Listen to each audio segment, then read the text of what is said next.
দোয়া কুনুত পারেন না বলে যারা ভয়েতে বেতের নামাজই পড়েন না, তারা শুনেন তিনটা কাজ আপনার জন্য রয়েছে।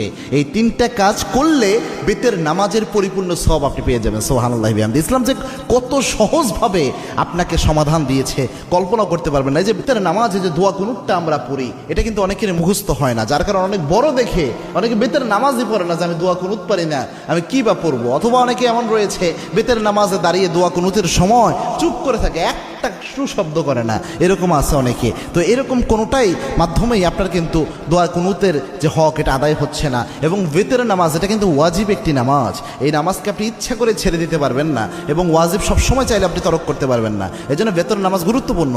এবং কি আল্লাহর হাবিব সাল্লাল্লাহু আলাইহি ওয়াসাল্লাম বলতেন, ইন্নাল্লাহা বিতরুন ইউহিব্বুল বিতরা, আল্লাহ রাব্বুল আলামিন নিজে বেজরকে আল্লাহ রাব্বুল আলামিন নিজে ভালোবাসেন। সুবহানাল্লাহ। এবং আল্লাহর হাবিব সাল্লাল্লাহু আলাইহি ওয়াসাল্লাম সফর অবস্থায়ও প্রায় সময় চেষ্টা করতেন বেতের নামাজ যেন ছুটে না যায়। আল্লাহু আকবার। এই জন্য বেতের নামাজ মা বোন যারা রয়েছেন, বিশেষ করে আমার যুবক বাবা ভাইয়েরা যারা রয়েছেন এবং আমার বাবাজিরা যারা রয়েছেন, বেতের নামাজে আপনি দোয়া কুনুত পারছেন না, আপনি কি করবেন?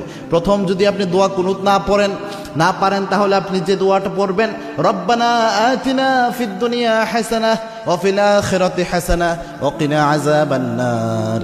এই যে আয়াতের একটা অংশ, একটা দোয়া আল্লাহ রাব্বুল আলামিন দিয়েছেন, এই দোয়াটা আপনি প্রথম পড়ার চেষ্টা করবেন। বেতের যে সময়টা এই দোয়া পড়বেন, রব্বানা আতিনা ফিদ দুনিয়া হাসানাহ ওয়া ফিল আখিরাতি হাসানাহ ওয়া কিনা আযাবান নার। এটা পারলেন না ধরেন আপনি, তখন আপনি কি পড়বেন? আল্লাহুম্মা গফিরলি, আল্লাহুম্মা গফিরলি, আল্লাহুম্মা গফিরলি।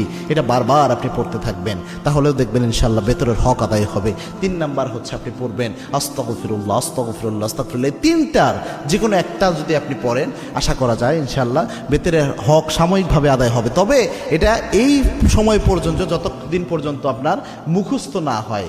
আপনি চেষ্টা করতেছেন মুখস্থ করার জন্য, পাশাপাশি এটা দিয়ে চালায়া যাবেন। এটা আপনি সারা জীবন করবেন, এটা কিন্তু হবে না। দুনিয়ার সব আপনি মুখস্থ করতে পারেন, মাথায় রাখতে পারেন, আর যেটা মৌলিক একটা বিষয় ইসলামের, এটা মাথায় রাখতে পারবেন না, এটা কিন্তু হতে পারে না। এই জন্য চেষ্টা করবেন যত দ্রুত সম্ভব কয়েকদিন রিডিং পড়েন, রাতের বেলায় ঘুমানোর আগে দোয়া কুনুতটা রিডিং পড়েন, দেখবেন ইনশাআল্লাহ আস্তে আস্তে মুখস্থ হয়ে যাবে। আল্লাহ রাব্বুল আলামিন আমাদের আমল করার তৌফিক দান করুন। আল্লাহুম্মা আমিন।